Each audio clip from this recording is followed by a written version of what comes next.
I used to believe I knew my best friend better than anyone else in the world. We had grown up together, gone through the awkward teenage years, side by side, celebrated each other's birthdays, laughed at stupid jokes only we understood, and stood by each other in every crisis life threw at us. If you had asked me back then, is there anything about him you don't know?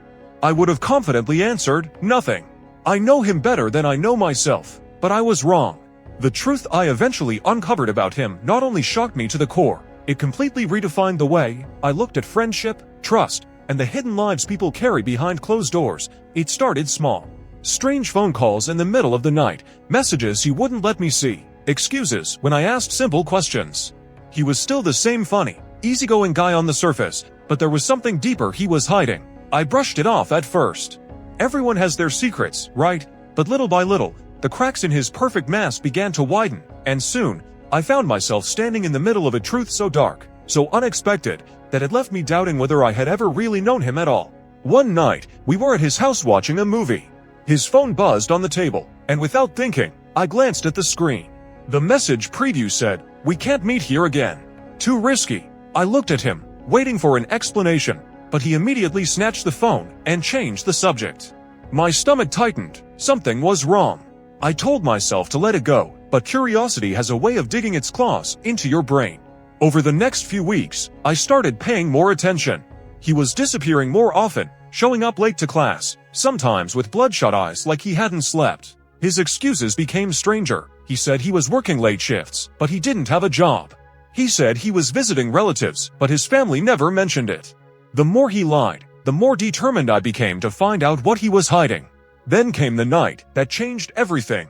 It was raining, the streets were quiet, and I was walking home when I saw him across the road. He hadn't noticed me. He was wearing a hoodie, moving quickly, like he didn't want to be seen. I followed him, keeping my distance. He turned down an alley, then another. Finally, he slipped into a rundown building at the edge of town. The windows were dark, the paint peeling, the place looked abandoned. My heart pounded as I crept closer. What was he doing here? I pressed myself against the wall and peeked through a broken window. Inside, a group of men were gathered around a table. Money, stacks of it, scattered across the surface. And on the other side, weapons, guns, knives, things I had only seen in movies. And there he was, my best friend, counting the cash with steady hands, as if he had done this 100 times before. My throat went dry, my mind couldn't process it. This wasn't him, the guy who used to spend hours playing video games with me, who made dumb jokes about teachers, who promised we'd stick together forever. What was he doing here? I didn't know whether to run or confront him. But before I could decide, someone inside turned toward the window. I ducked just in time, heart racing, and stumbled back into the shadows. I didn't stop running until I reached home. The next day, he acted like nothing had happened. Same smile, same jokes. But all I could see was the image burned into my brain. Him surrounded by criminals, dealing with things I couldn't even comprehend. I kept my distance for a while, torn between fear and loyalty. Finally, I couldn't take it anymore. I confronted him. I told him what I had seen.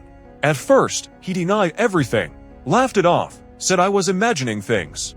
But when I pressed harder, his face changed, the mask slipped, and what I saw underneath chilled me to the bone. He told me everything. His family was drowning in debt. His father had made bad deals, borrowed from the wrong people. When they couldn't pay, the threat started. At first, he tried to find honest work, but it wasn't enough. Desperation pulled him in. He started running small errands for dangerous people, delivering packages, carrying messages. One thing led to another, and soon he was in too deep to escape. He didn't want me to know because he was ashamed, and because knowing too much could put me in danger. I sat there in silence, my heart breaking. Part of me wanted to hate him for lying to me, for dragging himself into something so dark. But another part of me saw the fear in his eyes, the weight he carried, and realized he wasn't a monster. He was just a person trapped in a nightmare with no way out. The most shocking thing I learned that day wasn't just that my best friend was involved in crime. It was realizing how far people can be pushed by desperation, how easily someone you think you know inside and out can be living a life you never imagined. I promised him I wouldn't tell anyone, not because I agreed with what he was doing, but because I couldn't abandon him. And to this day, I still carry that secret. Sometimes, when I look at him, laughing like the boy I grew up with, I wonder how much of that old friend is still there, and how much has been swallowed by the darkness he was forced into. And that's the part that haunts me the most.